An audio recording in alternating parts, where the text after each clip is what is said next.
Welcome to Starbound, where every star tells a story. What happens when aliens underestimate humanity again, and we must face them in the Milky 500? It's Alien NASCAR. I am so in on this.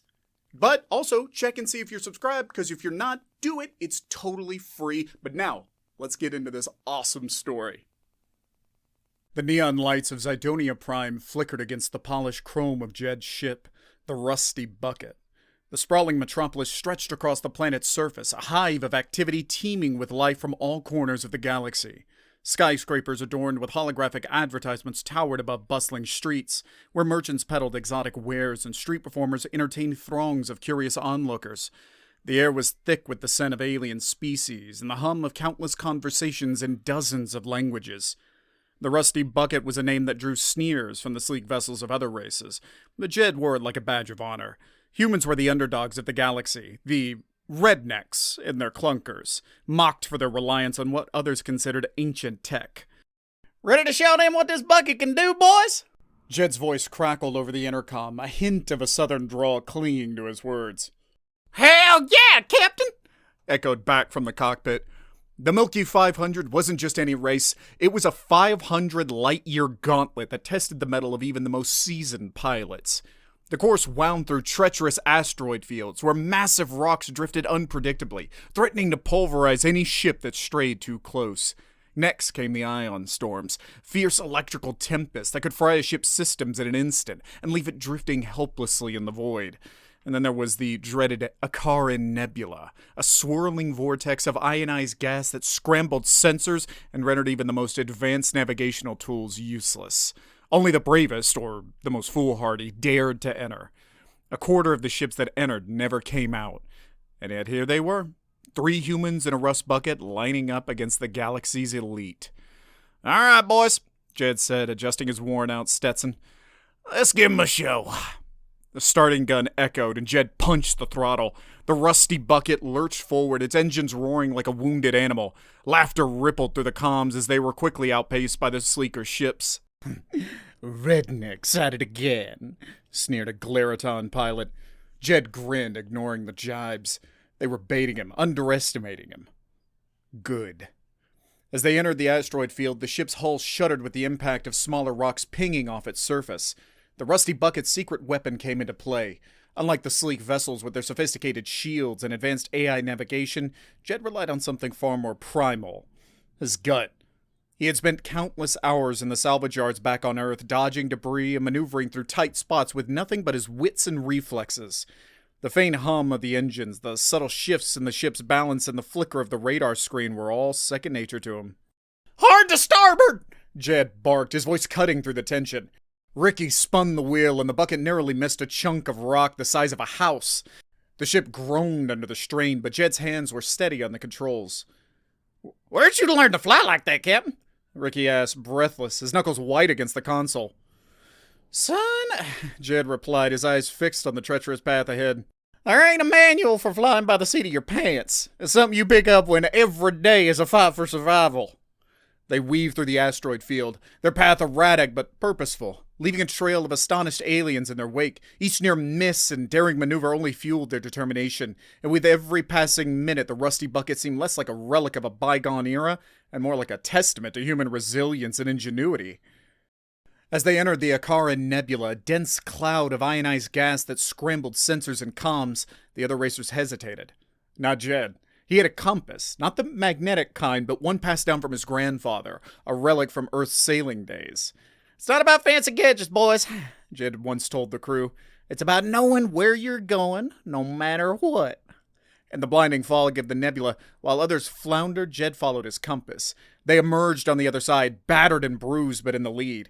The finish line was in sight, a shimmering beacon on the far side of the vast expanse of empty space.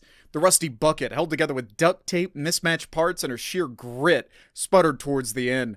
The engines coughed and wheezed, the hull creaked ominously, and warning lights flashed across the console.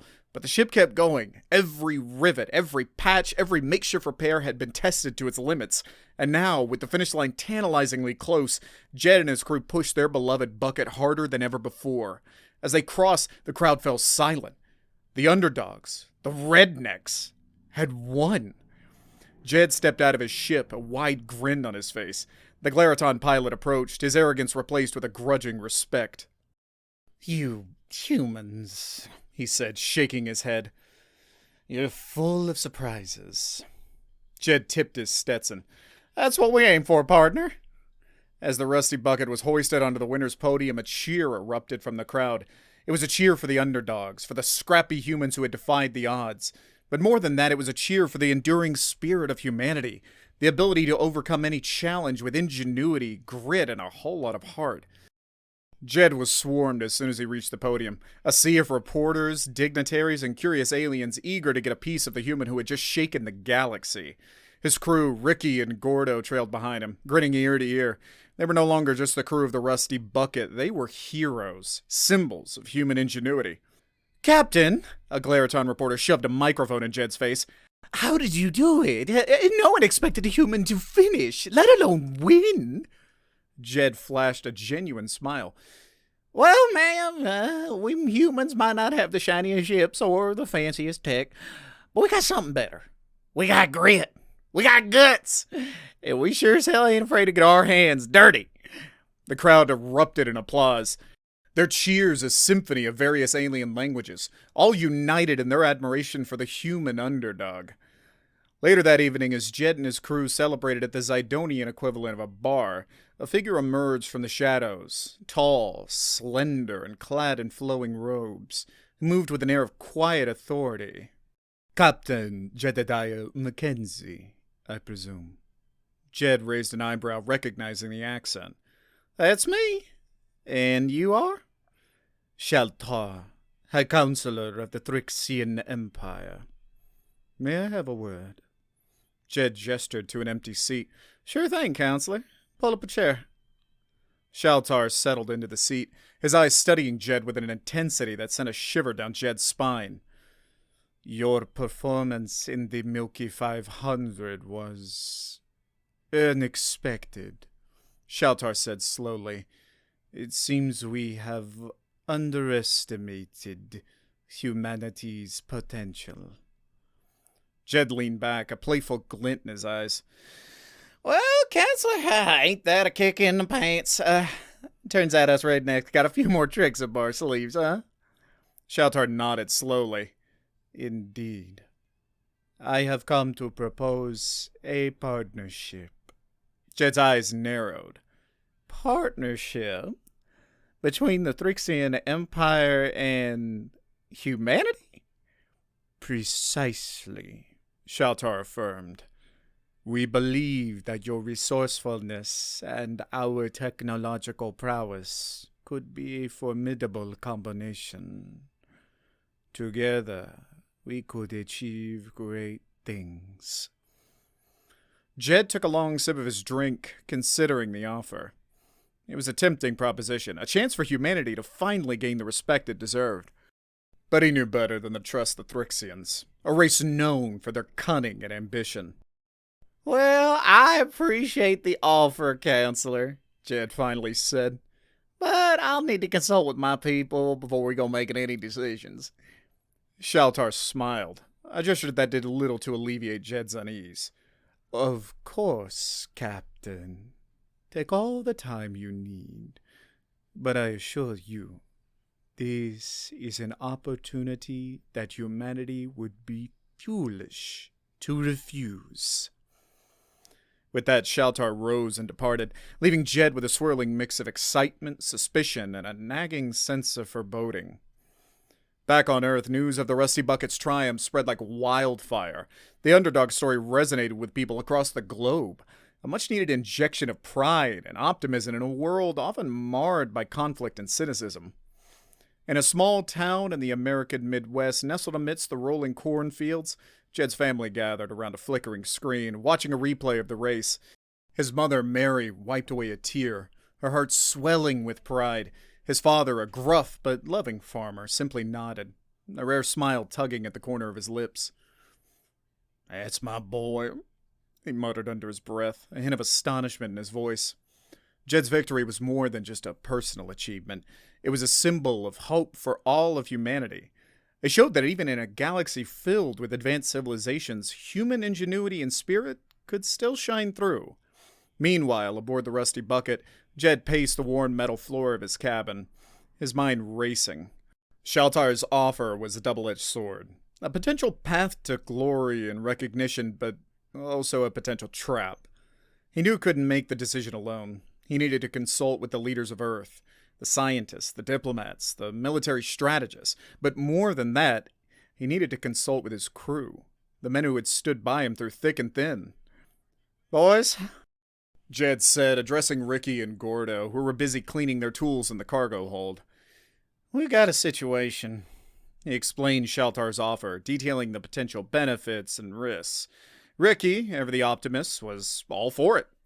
"This is our chance, Captain," he exclaimed. "We can finally put humanity on the map. Show those stuck-up aliens what we're really made of." Gordo, on the other hand, was more cautious. "I don't trust those Thrixians," he said, his voice gruff. "They're like snakes in the grass, always looking for an angle." Jed nodded, acknowledging Gordo's concerns. "I hear you, Gordo. That's why we ain't making any rash decisions." He turned to Ricky. "Get on the comm, son. We need to talk to Earth." The message was relayed across the vast expanse of space, reaching the ears of world leaders and ordinary citizens alike. The Milky 500 had already ignited a spark of hope in humanity. Now the question was whether to fan that spark into a flame or let it flicker and die. The United Nations Assembly Hall buzzed with anticipation. It had been years since such a momentous decision had been placed before the global body. Representatives from every nation sat with rapt attention as holographic projections displayed Jed and his crew aboard the Rusty Bucket. "People of Earth," Jed's voice echoed through the hall, "we stand at a crossroads. The Thrixian Empire has offered us a partnership, a chance to elevate our standing in the galactic community." He paused, his eyes scanning the faces before him. "But it's not a decision I can make alone. It's a decision for all of humanity." A murmur swept through the hall as delegates began to discuss the implications of the Thrixian offer. The potential benefits were clear: access to advanced technology, resources, and political influence. But the risks were equally evident. The Thrixians' history of manipulation and exploitation, their insatiable thirst for power. The debate raged for hours, arguments flying back and forth like laser beams. Some saw the partnership as a golden opportunity, a chance to leapfrog centuries of technological development. Others saw it as a Faustian bargain, a deal with the devil that could lead to humanity's downfall. In the end, the decision came down to a vote. The results were close, but ultimately, the majority ruled in favor of exploring the Thrixian offer. A collective sigh of relief swept through the hall, mixed with a sense of trepidation. Jed received the news with a mixture of pride and apprehension. He knew that the road ahead would be fraught with challenges, but he also knew that humanity was resilient, adaptable, and more than capable of holding its own in the galactic arena. "All right, boys," he addressed his crew. "Looks like we're heading to Thrix Prime. Let's show those aliens what humanity's really made of." The Rusty Bucket, patched up and refueled, set course for the Thrixian homeworld. As they warped through hyperspace, Jed couldn't help but wonder what the future held. Would this partnership be the dawn of a new era for humanity, or the beginning of the end? Only time would tell. As the Rusty Bucket exited hyperspace, the sight that greeted them was nothing short of breathtaking. Thrix Prime, a world of gleaming spires and shimmering domes, orbited a binary star system, bathing the planet in an ethereal glow. Jed, Ricky, and Gordo stood on the bridge, their faces pressed against the viewport, marveling at the spectacle. "Well, I'll be damned," Gordo muttered, his gruff exterior momentarily softened by awe. "Never seen anything like it." "Looks like those Thrixians ain't afraid to show off their will," Ricky remarked, a hint of envy in his voice. Jed nodded in agreement, but his mind was already racing, analyzing the potential threats and opportunities that lay ahead. He knew that the Thrixians were masters of manipulation and deceit, and he was determined not to let them take advantage of humanity's newfound fame. As the Rusty Bucket approached the planet, a squadron of Thrixian fighters emerged from the atmosphere, their sleek forms a stark contrast to the human vessel. "Identify yourself." A voice crackled over the comms, its tone cold and impersonal. This is Captain Jedediah Mackenzie of the Rust Bucket, representing the human delegation. Jed replied, his voice steady and confident. There was a brief pause when the voice responded. "You are cleared for landing. Proceed to coordinates 475212." The Rusty Bucket descended through the atmosphere, its engines sputtering and groaning under the strain. They landed on a massive platform surrounded by towering structures of polished metal and shimmering glass. As the ramp lowered, a delegation of Thrixians approached, their movements fluid and graceful. At their head was Shaltar, his face a mask of polite indifference. "Captain Mackenzie," he greeted Jed, extending a slender hand. "Welcome to Thrix Prime." Jed shook his hand, his grip firm and unwavering. Thank you, Counselor. We appreciate the invitation. Shaltar gestured towards the towering structures. "Allow me to show you around our humble abode. We have much to discuss." As they followed Shaltar into the heart of the Thrixian city, Jed couldn't shake the feeling that they were walking into a lion's den. But he also knew that this was their chance to prove that humanity was not to be underestimated, but they were a force to be reckoned with in the galactic arena. The Thrixian city was a labyrinth of sleek architecture, towering structures that seemed to defy gravity, their surfaces shimmering with an iridescent sheen. As they walked, Shaltar extolled the virtues of Thrixian technology, their mastery of energy manipulation, their medical advancements, their intricate systems of governance.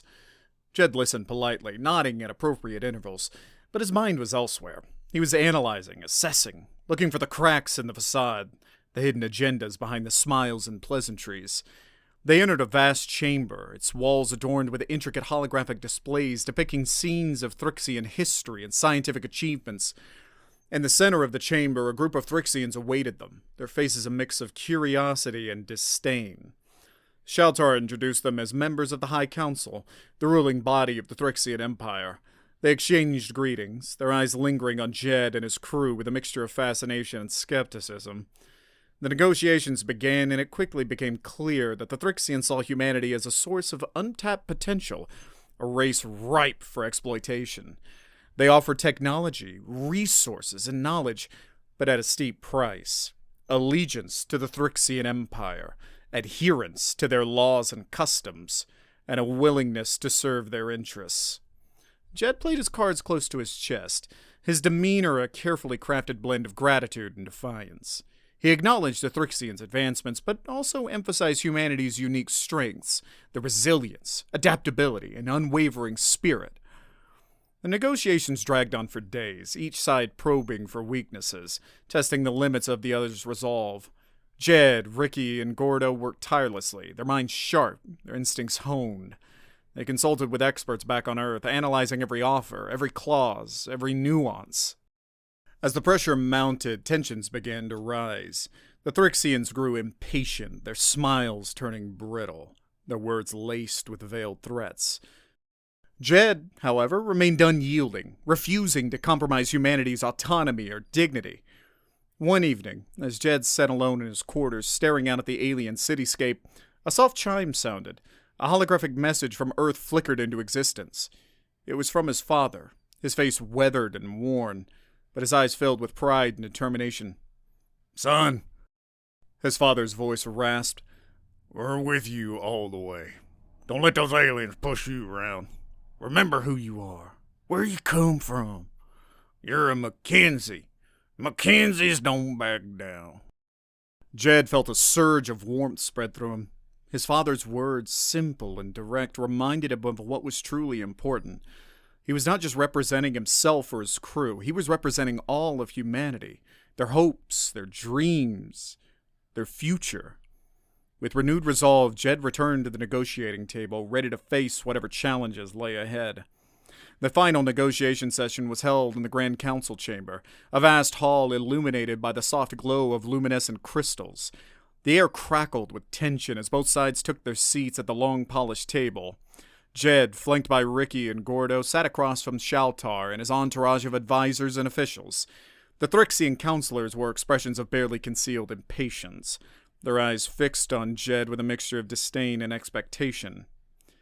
"Captain Mackenzie," Shaltar began, his voice smooth but laced with an underlying threat, "we have been generous in our offers.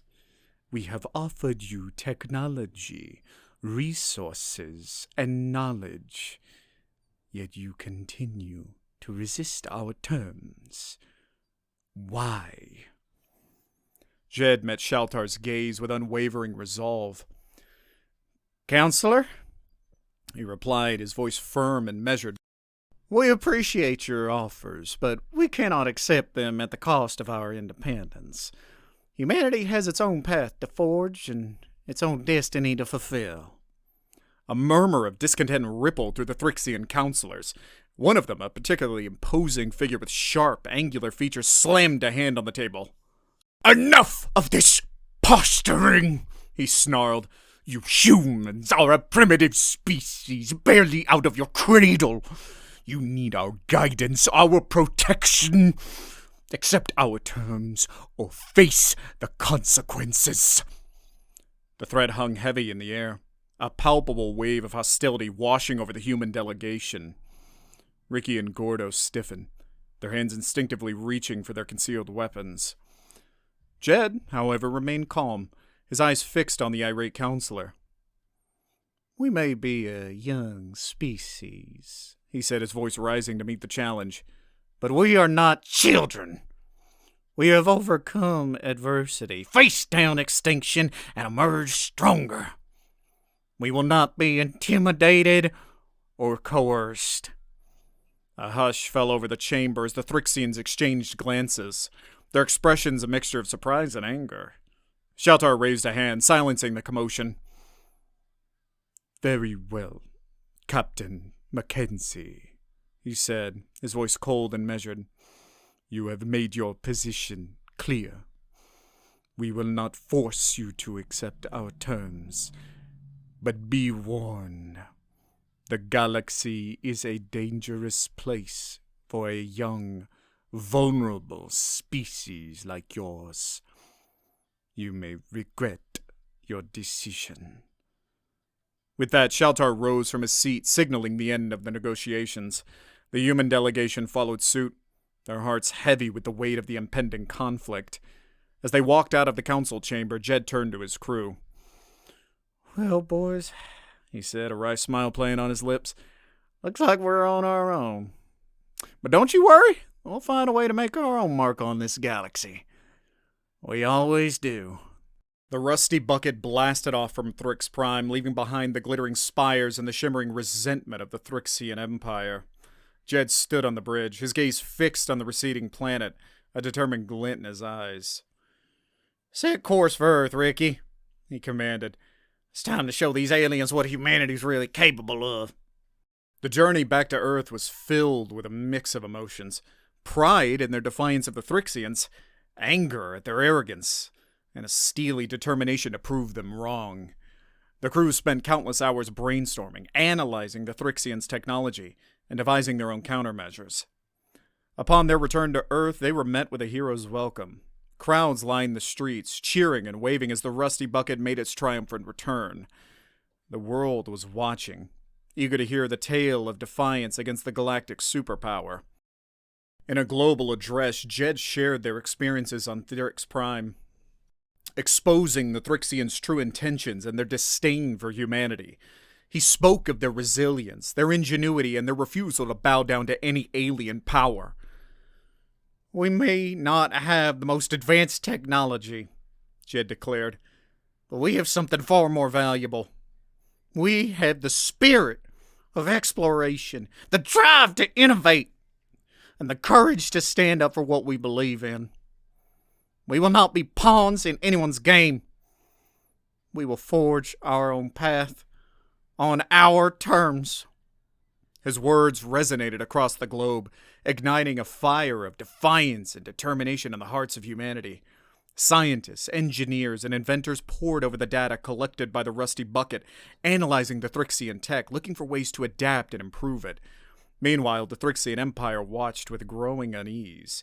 They had underestimated humanity's spirit, their resilience, their ability to unite in the face of adversity. They had expected them to cower and beg for their protection, but instead, they had found a formidable adversary. As the months turned into years, humanity made incredible strides. New technologies emerged, breakthroughs that had once seemed impossible. They developed their own ships, their own weapons, their own defenses. The galaxy watched with bated breath as humanity rose from the ashes of obscurity, a phoenix reborn. They were no longer the rednecks of the Milky Way, but a force to be reckoned with, a testament to the indomitable spirit of mankind. The Thrixians, realizing their mistake, made overtures of peace, offering renewed partnerships and alliances. But humanity, now confident in their own strength, politely declined. They had learned their lesson, and they would not be fooled again. The Rusty Bucket, once a symbol of mockery, became a symbol of pride, a reminder of humanity's triumph over adversity. And as Jed looked out at the stars, he knew that this was just the beginning. Humanity's journey had only just begun. Jed Mackenzie, the once unassuming captain of the Rusty Bucket, found himself back in his quiet hometown, a world away from the glittering spires of Thrix Prime and the vast expanse of the Milky Way. But retirement didn't mean slowing down for Jed. He had returned with a wealth of knowledge and a heart full of gratitude for his community. The prize money from the Milky 500 had been substantial, enough to change his life and the lives of those around him. Jed, never one to hoard his fortune, invested in his community. He funded scholarships for local students, revitalized the town square, and even established a state-of-the-art research center dedicated to studying and adapting alien technology. But his most prized possession, the Rusty Bucket, couldn't be bought. Instead, it found a new home at the Smithsonian Institution, a testament to human ingenuity and the triumph of the underdog. Schoolchildren would gawk at its dented hull and makeshift repairs, marveling at the stories of its daring adventures. Jed, a local hero, often visited the museum, sharing his experiences with wide-eyed children and curious adults alike. He spoke of the dangers they face, the friendships they forged, and the lessons they learned along the way. "Oh, the Rusty Bucket may not look like much," he said, a twinkle in his eye, "but she's got more heart than any fancy ship in the galaxy. She's a reminder that it's not about the shiny chrome or the fancy gadgets. It's about the spirit, the grit, and the never-give-up attitude. That's what makes us human." His stories inspired a new generation of dreamers and explorers, young minds eager to push the boundaries of human potential. They saw in Jed and his crew the embodiment of humanity's greatest strengths, their resilience, their ingenuity, and their unwavering belief in themselves. As for Jed, he found peace and contentment in his simple life. He spent his days tinkering in his workshop, surrounded by the tools and gadgets he had collected over the years. He still kept in touch with Ricky and Gordo, who had both gone on to pursue their own dreams, fueled by their shared experiences aboard the Rusty Bucket. Sometimes, on clear nights, Jed would gaze up at the stars, remembering the thrill of the race, the wonders he had seen, the challenges he had overcome. He knew that humanity's journey was far from over, that there were still countless frontiers to explore, both in the vastness of space and within themselves. But for now, he was content to be home, surrounded by the people he loved, the community he cherished. He had done his part, and he had done it well. He had shown the galaxy that humanity was not to be underestimated, that they were a force to be reckoned with. And as he drifted off to sleep, a smile on his face, he knew that the Rusty Bucket, though parked in a museum, would forever soar through the cosmos, a symbol of humanity's enduring spirit and their endless potential.